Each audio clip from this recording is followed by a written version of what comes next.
Polres Kampar berhasil mengungkap kasus dugaan pembunuhan berencana atau kelalaian yang mengakibatkan korban meninggal dunia di Desa Kualu, Kecamatan Tambam, Kabupaten Kampar, dalam waktu kurang dari 24 jam. Konferensi pers terkait kasus ini dipimpin langsung oleh Kapolres Kampar, AKBP Bobi Putra Ramadan, didampingi Kasat Reskrim Polres Kampar, AKP Gian Wiatmajoni Mandala, dan Kanit Reskrim Ibtu Syahrial, Selasa, 2 Agustus 2025. Pelaku berinisial AR 40 tahun ini kita tangkap kurang dari 24 jam, ujar Kapolres Kampar. Berawal dari pemeriksaan saksi-saksi dan CCTV, tim yang tergabung dari Satreskrim Polres Kampar dan Unit Polsek Tambang berhasil menangkap pelaku. Kejadian bermula saat warga menemukan korban RE, 14 tahun, warga Desa Kualu sudah tidak bernyawa lagi di belakang pabrik tahu. Unit Polsek Tambang langsung mendatangi TKP dan membawa korban ke RS Bayangkara Pekanbaru untuk diotopsi.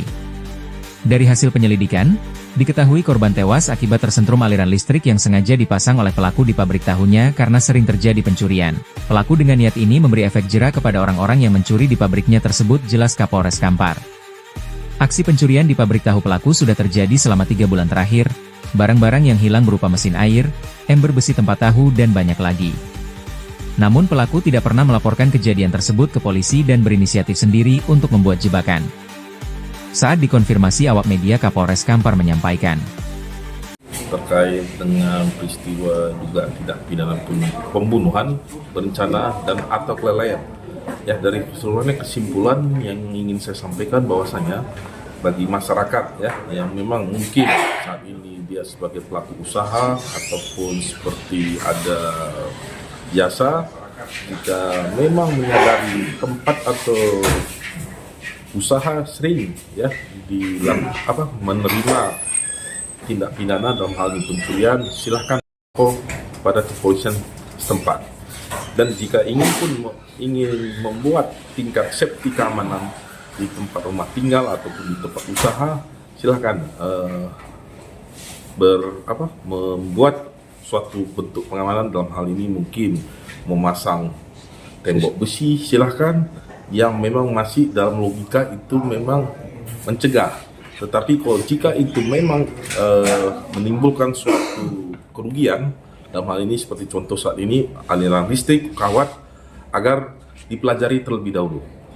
Sehingga memang mungkin maksud hati ingin memberikan efek jerah, ya dalam hati mungkin dia kalau kesetrukan dia takut begini, tapi tanpa dia sadari setrum itu mungkin berkekuatan tinggi, sehingga kan menyebabkan korban bisa tidak seperti yang diinginkan. Mungkin itu saja. Terima kasih. Sementara itu, pelaku AR mengaku menyesal atas perbuatannya. Saya tidak menyangka akan terjadi hal seperti ini, ujarnya. Ia juga mengaku tidak mengetahui kejadian tersebut menimpa korban. Saya baru tahu setelah pulang jualan tahu ke pasar-pasar. Tidak menyangka? Tidak menyangka, Pak. Menyangka? Tidak menyangka. Kalau tahu? Kalau tahu nggak, saya bikin kayak gitu, Pak. Oh, gitu. Iya. Jadi dengan kata lain, kalau sekarang mengakui menyesal lah ya? Iya, saya menyesal, Pak. Ya, nyesal lah, kan sudah kehilangan nyawa orang, betul? Betul. Emang korban itu memang sering dilihat? Saya melihatnya nggak pernah, Pak. Cuma sekali masuk CCTV. Oh, tapi yang lain banyak? Yang hilang banyak. Banyak? Tidak pernah melaporkan? Nggak pernah, Pak. Karena nggak punya bukti, Pak. Oh, makanya belum pernah melapor ya ke Polsek ya? Betul. Oh, iya. Tapi pastinya menyesal ya, kalau tahu itu nggak mau masang itu ya? Mau, Pak.